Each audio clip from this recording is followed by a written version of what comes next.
Alors nous sommes arrivés d'Aftet Vav de Nedarim. Nous sommes aujourd'hui lundi, on est le 21 Sivan.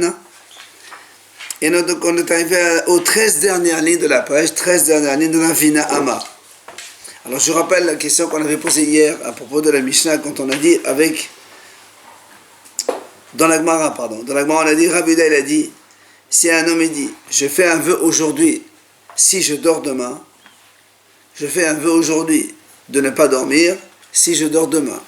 Rabbi Yehuda il a dit, eh bien il ne dort pas aujourd'hui, parce qu'on a peur que s'il dort aujourd'hui, il va aussi dormir demain. Or lui il a dit, je fais un vœu de ne pas dormir aujourd'hui, si je dors demain. Donc il ne dort pas aujourd'hui. Après nous on a posé la question avec notre Mishnah. Quand on a dit dans la Mishnah, c'est marqué si quelqu'un fait un vœu de ne pas dormir. Alors on a expliqué que comment, si je ne dors pas, on a dit que le vœu ne marche pas dans les choses abstraites. Et si il dit mon œil qui ne dort pas, on a dit que si quelqu'un fait un vœu de ne pas dormir pendant plus de 3 jours, le vœu n'est pas valable parce qu'on ne peut pas ne pas dormir. Alors on a dit pshita que c'est sûr que le vœu, c'est celui qui a dit je fais un vœu de ne pas dormir aujourd'hui et si je dors demain. Et sur ça, dans la Mishnah, on a dit le vœu il est valable. Et alors la Gemara a dit comme ça, juste si on monte 4-5 lignes, et la pshita dama konama inabisna hayom imeshanemaha. Donc les 5 lignes un peu plus haut que Ravina. On avait dit que notre Mishnah, c'est sûr qu'elle parle dans ce cas-là, qu'un homme il dit je fais un vœu de ne pas dormir aujourd'hui si je dors demain. Alors la Gemara a dit il y a 2 cas. S'il ne dort pas aujourd'hui, donc il n'y a aucun problème. Parce que lui, quel vœu l'été, je fais un vœu de ne pas dormir si je dors demain. Donc ça veut dire, si je dors demain, je suis obligé de ne pas dormir aujourd'hui. Or, aujourd'hui, il ne dort pas de toute façon. Donc il n'y a aucun problème. Il n'y a pas de vœu, puisque s'il ne dort pas aujourd'hui, il n'y a pas de problème. Alors on a dit, c'est sûr qu'on parle d'un cas où il n'a pas dormi aujourd'hui. Alors, il n'a pas dormi aujourd'hui. Non, il a dormi aujourd'hui. Alors comme il a dormi aujourd'hui, qu'est-ce qu'il va faire? Il devra faire attention demain de ne pas dormir. Puisque s'il dort demain, il aurait transgressé le péché du vœu. S'il dit je dors pas aujourd'hui, c'est le vœu qu'il a fait. Il a dit je ne dors pas aujourd'hui si je dors demain. Donc l'interdiction elle est aujourd'hui avec une condition le lendemain. On a dit la condition, on s'en fout. Comment ça on s'en fout ça? On a dit la condition, on s'en fout. Non, au contraire. Au contraire, c'est que Rabbi Yehuda il dit on fait plus attention à l'interdiction plutôt qu'à la condition. Rabbi Yehuda il dit pas la condition. Rabbi Yehuda il a dit que la misdahed bitna'a. Quand est-ce qu'il fait pas attention bitna'a? Dans la condition. Mais dans les sourds il est messire. C'est pour ça que Rabbi Yehuda il a dit au modé quand il dit non, ça c'est quand il dit je dors demain, je fais un vœu demain pour aujourd'hui. Mais là on parle dans le cas où il dit je fais un vœu aujourd'hui, on parle d'aujourd'hui. Demain c'est après. Alors Rabbi Yehuda il a dit dans ces cas-là, il ne dort pas aujourd'hui. Parce que c'est un vœu. Et nous on dit ici, s'il ne dort pas aujourd'hui, il n'y a pas de vœu, quel vœu il y a? Alors on est obligé de dire qu'il dort aujourd'hui. Et c'est là où était l'objection contre Rabbi Yehuda. Alors on a répondu à la première réponse. Kiratan et des Enaïm. En vérité, Rabbi Yehuda dit que, comme on a dit, il ne doit pas dormir aujourd'hui.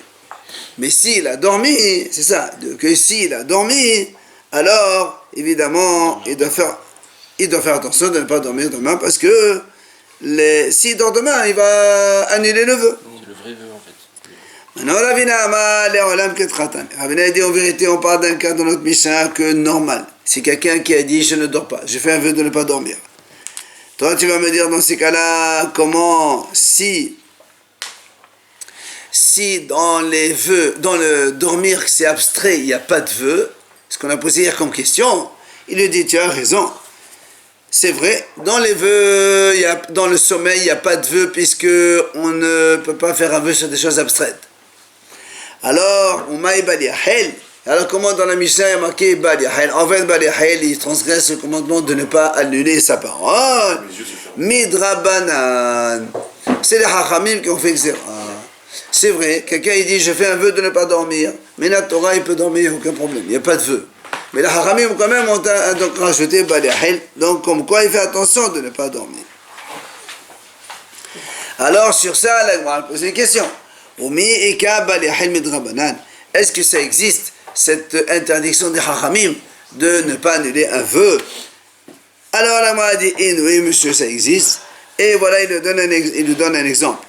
והתניא, דברים המותרים, ואחרים נהרו בהן איסור, אתה רשאי להתנן בפניהם, שנאמר לא יחל דברו.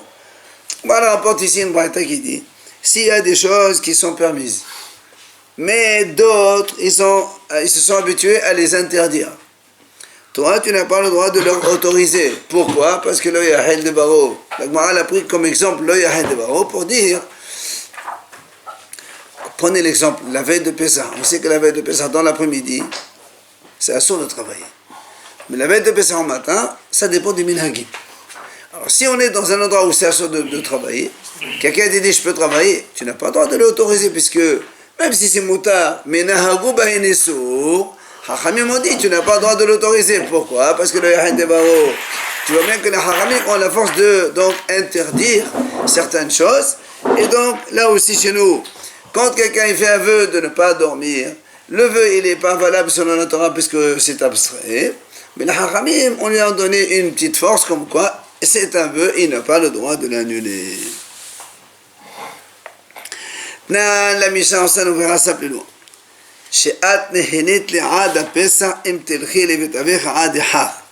Alors il faut bien être attentif. La Mishnah dit comme ça là-bas. Un homme il dit à sa femme, tu es interdite de profiter de moi jusqu'à la fête de Pessah. Là par exemple on est à Purim. Il lui dit, tu es interdit de profiter de mes biens jusqu'à Pessah si tu vas chez tes parents jusqu'à Sukkot. Vous avez compris? Il est à Purim. Il lui dit, je t'interdis, donc tu es, par un vœu, tu es interdit de profiter de mes biens jusqu'à Pessah seulement. Si tu vas chez tes parents jusqu'à Sukkot. C'est-à-dire s'il revient avant Sukkot. Alors attends. La Mishnah dit là-bas. Déjà le Tnaï, on a compris le vœu. Tu ne pas profiter. Pourquoi il est bizarre? Parce que l'arrêt de son vœu, il est postérieur. Très bien. Non, au contraire, le vœu il est antérieur. Voilà, d'accord. C'est exactement là. Je te parle aujourd'hui pour ne pas dormir demain. C'est pareil. Le Tnaï il est postérieur au vœu, c'est normal. Tu lui dis, tu pars à Sukkot chez tes parents à partir de maintenant, c'est ça? Évidemment. Alors c'est pour ça que la Mishnah dit là-bas. Si cette femme-là, elle a été au lendemain de Purim chez ses parents. Donc ça veut dire que le vœu il est assour, ça va de soi. Là maintenant elle a confirmé le vœu. Il lui a dit tu vas pas chez tes parents et elle a été. Du coup elle est interdite jusqu'à Pessah, elle ne peut pas profiter de ses biens. Alors la Gemara dit, on déduit, halcha lefnei Pessah hasuda. Le halcha, là, si la Mishnah dit, si elle a été avant Pessah chez ses parents, on a dit c'est interdit. C'est ça. Machement que si elle n'a pas été chez ses parents avant Pessah, elle peut profiter. Donc, elle n'est pas interdite. C'est-à-dire quoi? Elle peut très bien profiter chez lui et à partir de Pessah, elle fera attention de ne pas aller chez ses parents. Pourquoi à partir de Pessah? Ouais, à partir de Pessah. Puisque lui, il a dit le vœu, c'est jusqu'à Sukkot de ne pas aller chez ses parents. Non, si. 2 secondes. Il lui a dit, on est à Purim. Il a dit, jusqu'à Pessah, tu ne profites pas de mes biens, à condition de ne pas aller chez tes parents jusqu'à Sukkot. D'accord. On a dit, si entre Purim et Pessah, elle a été chez ses parents, c'est terminé, le vœu est annulé. Enfin, le vœu, il est confirmé plutôt. D'accord? Elle n'a pas le droit d'aller, c'est terminé. Bien. Donc, nous, on déduit que si elle n'a pas été jusqu'à Pessah chez ses parents, donc, elle a mangé chez lui, puisqu'on est avant Pessah. Si elle n'a pas été, donc, donc, elle peut profiter de ses biens pendant Pessah, et elle fera attention après Pessah de ne pas aller chez ses parents. Pourquoi? Non, moi j'aurais dit. Si la Mishnah, c'est simple, c'est une déduction. La Mishnah dit, si elle a été avant Pessah, elle est Asura. C'est ce qu'elle a dit la Mishnah. Alors moi j'ai dit, machma que si elle n'a pas été, donc elle n'est pas Asura. C'est la déduction de moi. Et donc, ça va à l'encontre de Rabbi Yehuda. Puisque lui, Rabbi Yehuda, il dit, elle ne dort pas maintenant pour faire attention après. Et nous on dit ici, non, elle peut manger jusqu'à Pessah, et elle fera attention après. Moi j'ai compris qu'elle peut aller jusqu'à la veille de Sukkot. Non, mais c'est comme ça qu'on comprend. Elle peut aller jusqu'à la veille de Sukkot et après elle rentre chez elle pour profiter. Mais non, il a dit si tu vas pas de mais Pessah. Sukkot c'est après Pessah. Comment tu dis elle peut aller jusqu'à Sukkot? On est à Purim. Il lui dit tu es interdite de profiter de moi jusqu'à Pessah, c'est-à-dire pendant 1 mois. si tu vas chez tes parents dans les 6 mois qui suivent. Très bien. Quoi, très bien. Non, si tu vas tes parents, je sais pas, moi j'ai compris que le Il n'y Pessah. a pas j'ai compris. C'est ça comme ça, il faut Si elle va chez comprendre. ses parents à Shavuot, par exemple. Si elle va chez ses parents à Shavuot, elle a annulé son vœu puisqu'elle a mangé chez lui déjà. Pourquoi l'annulation? Si elle va chez ses parents à Shavuot. Lui, il lui a dit, tu es interdite de manger chez moi si tu vas chez tes parents jusqu'à Sukkot. Donc si elle mange jusqu'à chez lui, nous on a dit dans la Mishnah, si elle a été chez ses parents jusqu'à Pessah, donc le vœu il est accompli. Oui. Donc elle est interdite d'aller chez ses parents jusqu'à Sukkot. Jusqu'à Sukkot, puisqu'il lui a dit, c'est ça le vœu. Le vœu de ne pas aller chez ses parents jusqu'à Sukkot, pas jusqu'à Pessah. Il y a Purim Pessah, petit délai de consommation, et il y a 6 mois de ne pas aller, c'est ça le Tnaï. Donc si elle a été avant Pessah, c'est fini pour elle. Elle n'a pas le droit d'aller chez ses parents jusqu'à Sukkot. Et donc nous on déduit que si elle n'a pas été avant Pessah, d'accord? Là, c'est-à-dire elle pourrait aller, si elle n'a pas été chez ses parents avant Pessah, donc elle n'est pas interdite. Et donc on ne va pas dire, oh peut-être qu'elle va aller chez ses parents. Elle fera attention. Et donc, c'est pas comme Rav Yehuda. Rav Yehuda, il a dit non, elle ne doit pas faire ça maintenant parce qu'on a peur après. Et nous on dit non, elle mange maintenant. Et elle fera attention de ne pas aller là-bas après. Et si elle est partie après Pessah, qu'est-ce qu'il va y avoir? Elle a annulé son vœu.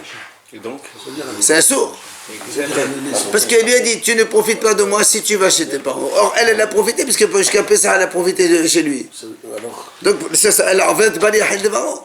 il y a- Là, Yahel Devaro. Le monsieur, il a fait un vœu pour sa femme, mais elle a annulé son vœu. C'est ça.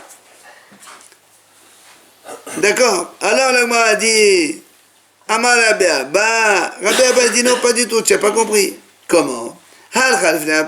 Si elle a été avant Pessah, donc elle est assoura, évidemment, elle est assoura de profiter, puisque maintenant elle a annulé le vœu. Ici, elle mange Veloka, elle prend Malko 39 coups. Par contre, l'Ohatra, toi tu as cru que cela n'a pas été c'est permis. Non, monsieur. Asura Be'alma, elle est interdite sans Malkout. Donc tu vois bien que Rav Yehuda, il a raison qu'il ne faut pas qu'elle y aille, pas que comme tu as cru que si elle a été, c'est pas grave. Non, pas c'est pas grave, si elle a été, elle prend Malkout. Et si elle y va après Mais c'est Pessah, valable. Pardon? si elle y va après Pessah, Non, on parle là, nous on est en train de parler maintenant avant Pessah. On s'en fout d'après Pessah. Parce que nous, ce qui nous intéresse maintenant, si elle a été avant Pessah, oui ou non. Si elle a été avant Pessah, c'est terminé, évidemment, le vœu il est fait déjà.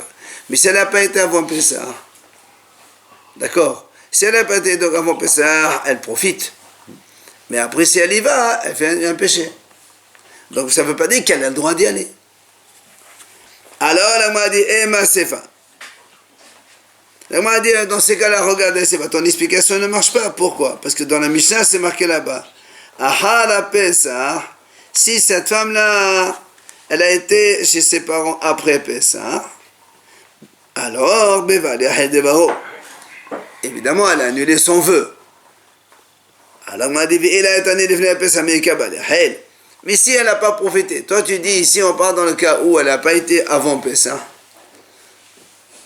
Elle n'a pas profité avant Pessah, mais elle a été chez ses parents après Pessah. Mais alors, si elle est chez ses parents, si elle n'a pas profité, parce que lui, il a dit interdit de profit de Purim jusqu'à Pessah. Et elle n'a pas profité. Parce qu'il y a marqué là-bas, elle a été chez ses parents après Pessah. Elle transgresse. Si elle n'a pas profité avant Pessah, comment elle peut transgresser et la pshita d'étaner. Donc on est obligé de dire, la Mishnah qui a dit comme ça, si elle a été chez ses parents après Pessah, elle a annulé son vœu, il parle dans quel cas? C'est qu'elle a profité avant Pessah. Et après Pessah, elle a été chez ses parents. Elle a annulé ce vœu. Puisque lui, il a dit, le vœu, c'est de ne pas profiter tant que tu n'y vas pas. Et elle a été, elle a profité, elle a fait les deux. Donc elle a transgressé le vœu. Donc c'est pour ça que la Mishnah a dit là-bas,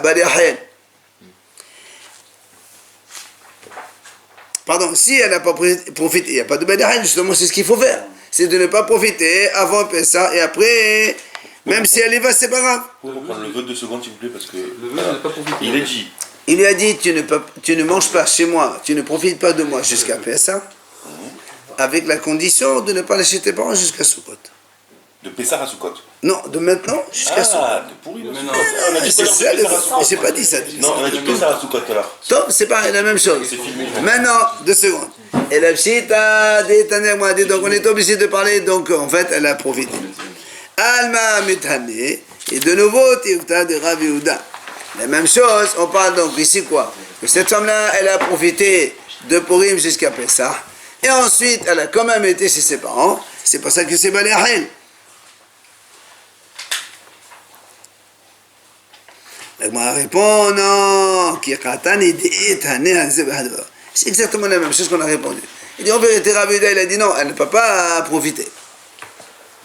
Rav Yehuda, il maintient ce qu'il dit. Quand on fait un vœu aujourd'hui, dans la condition de lendemain, elle ne fait pas aujourd'hui, elle ne profite pas, parce qu'on a peur du condition de lendemain. Or ici, on a dit, si elle a profité, il dit non, en vérité, elle n'a pas profité. Ça veut dire, elle ne doit pas profiter aujourd'hui de Purim jusqu'à Pessah. Parce qu'on craint justement qu'après elle va transgresser le vœu. Mais si elle a profité, effectivement, elle a transgressé le vœu. Maintenant, la Mishnah donne un autre cas.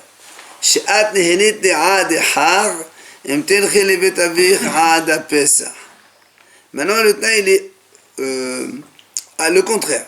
C'est-à-dire, on est, par exemple, à Purim, il lui dit, je fais un vœu que tu ne profites pas de moi donc depuis Purim jusqu'à Sukkot, si tu vas chez tes parents jusqu'à Pessah. C'est le contrat de tout à l'heure. Si tu ici jusqu'à Pessah, tu vas chez tes parents, tu ne profiteras pas de moi jusqu'à Sukkot. D'accord? La Mishnah dit là-bas, si elle a été chez ses parents avant Pessah, Elle a transgressé. le vœu c'est bon. Ah, cela, elle n'a pas transgressé. Elle n'a pas le droit de profiter de lui jusqu'au Sukkot, c'est le vœu ça. Au modèle, évidemment, après elle a le droit de partir après Pessah, puisque la condition c'est de ne pas laisser ses parents jusqu'à Pessah. Donc après Pessah, elle peut laisser ses parents, il n'y a pas de problème. Là aussi, on a fait la déduction. Nous on a dit, si elle a été avant Pessah, donc c'est le vœu qui est confirmé. Halcha, donc si elle a été à Souda, c'est interdit de profiter après, jusqu'à Sukkot. Le halcha, mais si elle n'a pas été avant Pessah, là, elle peut. Elle pourra profiter qu'à partir de Pessah. Hein? Elle pourra profiter qu'à partir de Pessah. Évidemment, tant qu'elle n'a pas été chez ses parents jusqu'à Pessah, c'est là où le vœu s'accomplit. Donc, elle pourra profiter de son mari qu'après Pessah. Ou ça peut être à partir du moment où... Bien sûr, puisque le Tnaï, il doit être avant Pessah. Donc si elle a accompli le Tnaï, alors du coup, après, il n'y a pas de problème. Mais pendant la période du Tnaï, elle est... De Purim à Pessah. De Purim à Pessah, c'est la condition de ne pas aller. Allez. L'interdiction, ça va jusqu'à Sukkot. D'accord, est-ce qu'à partir de ce moment-là, elle peut profiter en attendant de voir qu'est-ce qu'elle fait? Et non, parce que justement, nous on dit ici, si elle a été, c'est Asura, mais si elle n'a pas été, elle n'est pas... Donc justement, elle n'est pas interdite de profiter si elle n'a pas été. Tant qu'elle n'a pas été, elle n'est pas interdite de profiter. Ça, c'est en fait la question. C'est la question contre Rava. Parce que Rava, il dit... Rav Yehuda, il dit, elle ne doit pas profiter aujourd'hui, de peur que c'est demain. Or là, on dit, si elle a été, c'est Assour, mais je pense que si elle n'a pas été, c'est pas Assour. Donc ça veut dire qu'elle peut profiter maintenant, et on ne craint pas peut-être qu'elle va y aller. C'est ça la question contre Rav Yehuda. Rav Yehuda dit le contraire. Rav Yehuda dit, on n'y va pas aujourd'hui de peur qu'elle grandisse demain. Celui-là, il dit, non, elle peut manger aujourd'hui, elle fera attention de ne pas faire demain. C'est encore la même chose. Amar Rava, il a dit Rava, Hu Hadin. L'important c'est de ne pas transgresser le vœu, c'est ça qui est important. Oui, mais là on est en train de montrer comme quoi, ce qu'il a dit Rav Yehuda, que normalement aujourd'hui elle ne doit pas faire de peur qu'elle transgresse le Tnaï demain. Ici on dit non, elle peut faire, elle fera attention au Tnaï. Amar Rava, Hu Hadin Daflulu Al-Kha Il répond Rava comme tout à l'heure. En vérité, toi tu as cru que si elle n'a pas été, elle n'est pas interdite. Non, même si elle n'a pas été aussi, c'est assourd.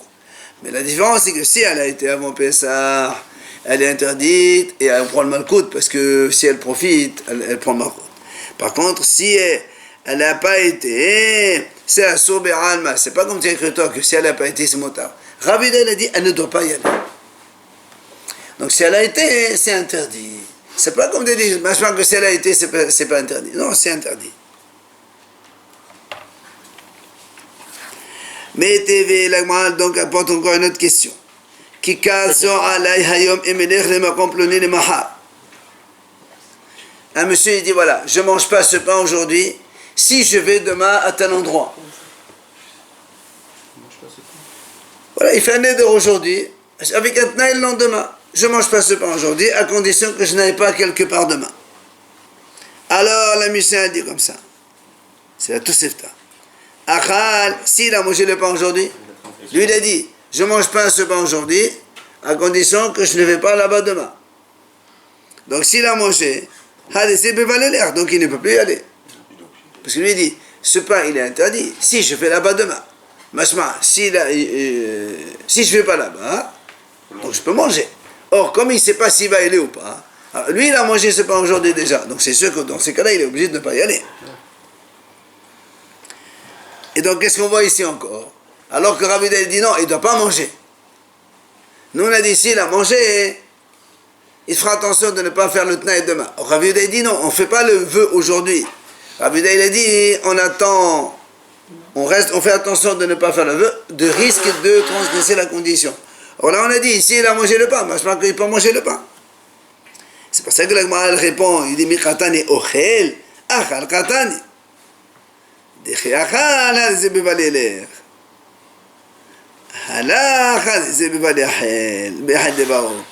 dit, on ne t'a pas dit, il a le droit de manger. Rav Yehuda dit toujours qu'il ne faut pas qu'il mange aujourd'hui. Mais s'il a mangé, on parle de, donc a posteriori,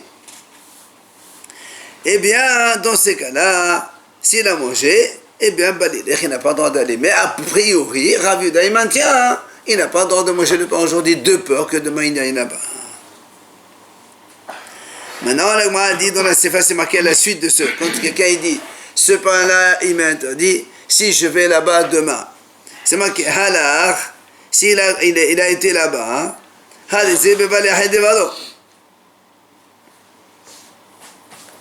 si quelqu'un, il a été quand même le lendemain dans cet endroit-là, ok, alors qu'est-ce qui se passe? Eh bien, il a transgressé le vœu. Puisque il a dit, je mange ce pain, il est pour moi interdit si je vais demain là-bas. Et lui, il a mangé ce pain. Il a été demain là-bas, du coup, il a fait il a annulé son éder. Alors, la Gemara a dit, mais on a dit halach, ça veut dire quoi, la halach, a posteriori, ici il a été, mashma, mais halach là, mashma, qui n'a pas le droit d'y aller. D'accord? Selon Rav Yehuda, vous rappelez toujours le même. Rav Yehuda dit, aujourd'hui il ne fait pas, parce que demain peut-être qu'il va y aller. Or nous ici, qu'est-ce qu'on dit? S'il a été, il a annulé son vœu. Mais ça veut dire quoi? A priori, il ne doit pas y aller. Donc il doit faire attention à son vœu aujourd'hui pour ne pas donc transgresser le tnaï. Or ici, qu'est-ce qu'on a dit? S'il a été, c'est assaut. Mais il n'y a pas marqué, il a le droit d'y aller. Donc s'il n'y a pas marqué mais alech là, donc c'est question contre Rav Yehuda. Amalach Rav Yehuda il te répond, la vérité est que là-bas aussi il a le droit d'y aller, comme je dis ici. La condition, il n'a pas peur.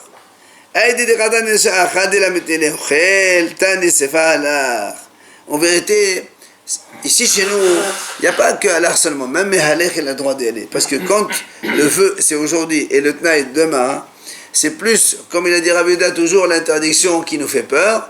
Donc s'il fait attention de ne pas manger le pain, il pourra aller demain, il n'y a pas de problème. Seulement, comme on a dit Achal dans le premier cas, il a employé le passé a posteriori, alors il a employé aussi halach a posteriori. Mais ici, là-bas, il ne peut pas dire qu'il peut manger. Manger, c'est aujourd'hui. Marcher, c'est demain. Il ne peut pas dire je peux manger aujourd'hui, alors que Rav Yehuda lui-même, il dit le contraire. Il n'a pas le droit de manger le pain, comme ça on ne sait jamais si demain il va y aller. Donc pour manger, c'est assaut parce que c'est l'état d'aujourd'hui. Mais par contre, pour aller là-bas, Rav Yehuda dit, il peut aller là-bas, mais halach aussi. Il peut aller là-bas, parce que c'est le demain. S'il n'a pas mangé le pain, il peut aller demain, c'est pas un problème.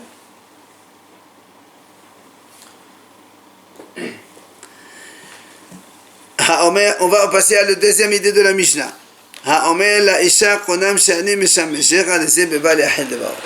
Donc rappelez-vous, on a dit hier dans la Mishnah, c'est marqué, un homme il dit à sa femme que la relation entre... Enfin, il s'interdit de relation avec elle, on a dit donc le vœu il est valable. Il n'a pas le droit donc d'avoir des relations avec elle.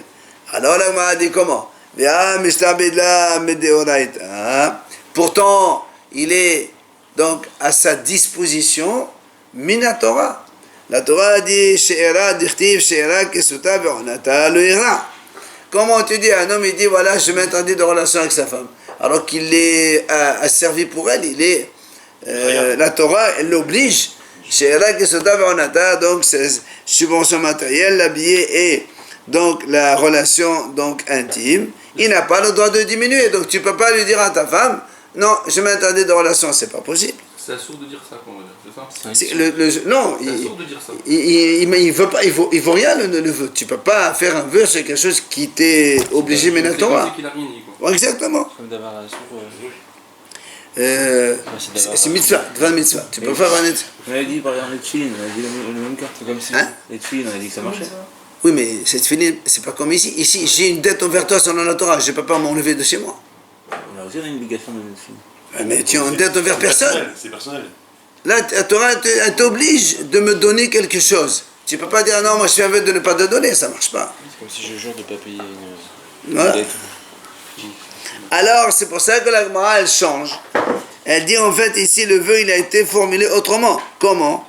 Be'omer hana'at tashmishech alay. Ici, en fait, le monsieur...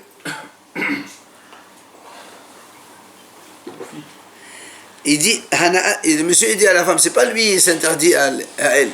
Il dit, le profit de la relation avec toi, il m'interdit à moi. Profit, alors. Bah, il s'interdit lui-même de la relation avec sa femme. Pas elle, c'est lui. Ouais, Mais s'il s'interdit lui-même, elle en subit les conséquences. Elle en subit les conséquences. Pour l'instant, c'est très bien, mais il s'interdit lui. Mais c'est pour ça que Gemara va apporter ici.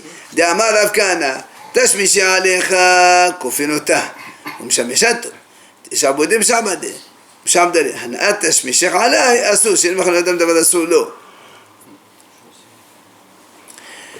La Gemara elle dit, Rav Kahana il dit comme ça. Si une femme a dit à son mari, je m'interdis de relation avec toi. Une femme a dit à son mari, je m'interdis de relation avec toi. Kofinota, on l'oblige, elle a une relation avec lui. Pourquoi? Parce qu'elle est méchambette, elle aussi elle est méchambette de son mari. D'accord? Lui, il peut l'annuler. 2 secondes, on ne parle pas de ça, s'il peut annuler, il n'y a pas de problème. Maintenant, si elle lui dit, si la femme elle lui dit, le profit donc du tien, il m'est interdit, assourd. Si elle lui fait un vœu sur lui, effectivement ça marche. Pourquoi? Tu ne peux pas faire manger à quelqu'un quelque chose qui lui est interdit. Si l'homme il s'est interdit de relation, donc tu ne peux pas venir toi et lui autoriser ce qu'il s'est interdit lui-même. C'est pour ça que dans notre cas aussi, quand le mari dit sa femme, c'est mon l'intérêt de la relation pour moi il est interdit, donc il a le droit de s'interdire de cette façon. Il ne peut pas s'interdire lui à sa femme, mais il peut s'interdire lui-même de relation. Et là c'est valable. Et c'est pour ça qu'on a dit, ça marche le vœu. Parce qu'il ne s'est pas interdit lui à sa femme, mais il s'interdit à lui-même tout seul. Et là on a le droit de s'interdire, et la femme elle ne peut pas l'obliger. Donc il doit faire annuler le vœu. Matnitin, nouvelle Mishnah. Shivoa she'eni yashen. Si un homme il jure de ne pas dormir. She'eni medaber, de ne pas parler. She'eni me'aler, de ne pas marcher. Assour. On a vu ça précédemment, que quand on jure même pour des choses abstraites, ça marche. Alors que dans les vœux, ne pas dormir, ça ne marche pas. Dans les serments, ça marche. C'est pour ça, donc, c'est assour. Korban lo ochal lach. Ha korban she ochal lach. La korban lo ochal lach mutar. Si maintenant quelqu'un il formule les choses comme ça, il dit korban lo ochal lach. C'est-à-dire, c'est comme un korban. Il jure là, toujours. Il jure ou il fait un vœu. Corban. Normalement, c'est la suite de la Mishnah. Korban lo ochal lach.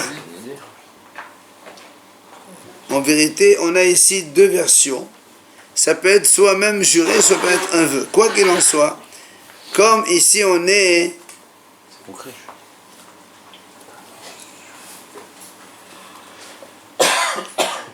Alors, quand il dit korban, c'est comme un korban, je ne mange pas chez toi. Donc ça veut dire ce que je mange, c'est pas un korban. Donc il a le droit de manger. Ça, on a déjà vu ça avant, d'accord? Deuxièmement, ha korban lo khalaq, ça on a vu ça hier. Ha korban, vous vous rappelez, on a dit ha korban, c'est comme s'il a juré sur la tête du korban, je vais manger chez toi. Donc il n'y a pas de problème, là aussi mouta. Maintenant, lo korban lo khalaq. Ce n'est pas un korban, je ne mange pas chez toi.